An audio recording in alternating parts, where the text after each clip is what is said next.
Hi friends, నేను మీ రాము. Friends, ఇవాళ వీడియోలో వచ్చేసి చిన్న ఇన్ఫర్మేషన్ వీడియో. ఫ్రెండ్స్, మీరు thumbnail లో చూసే ఉంటారు. దాని గురించి వెళ్ళి ఈ వీడియో. ఫ్రెండ్స్, మనం ఏదైనా ఎలక్ట్రికల్ వర్క్ మీద కంప్లైంట్కి వెళ్ళినప్పుడు ఏదైనా బోర్డులో మనం పవర్ చెక్ చేయాలన్నప్పుడు మన దగ్గర ఫేసు న్యూట్రల్ ఐడెంటిఫై అయితే చేయలేము. టెస్టర్ ఉంటే మాత్రం ఫేస్ని అయితే ఐడెంటిఫై చేయగలుగుతాం.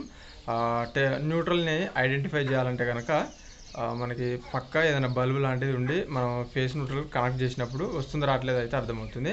ఆ విధంగా కనెక్షన్ చేయకుండా బల్బు సహాయం లేకుండా మనం రెగ్యులర్గా వాడేదైతే క్లాంప్ మీటర్ లేకపోతే మల్టీమీటర్ అయితే వాడడం జరుగుతుంది.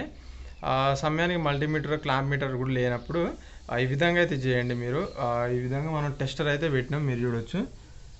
టెస్టర్ ఈ విధంగా పెట్టినప్పుడు మనం ఇలా పెడితే మనం స్విచ్ చేద్దాం.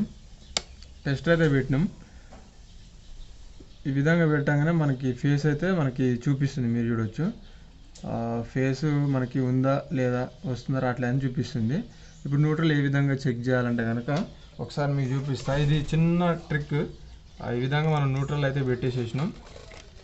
న్యూట్రల్లో పెట్టేసేసి స్విచ్ అయితే వేసే ఉంది.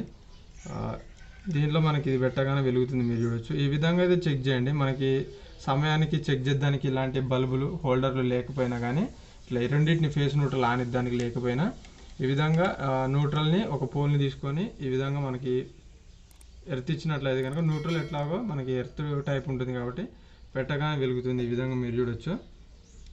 ఈ విధంగా చేసుకుంటే మనకి తొందరగా అయితే మనకి అర్థమవుతుంది. మల్టీమీటర్ కూడా లేకున్న అవసరం అయితే లేదు.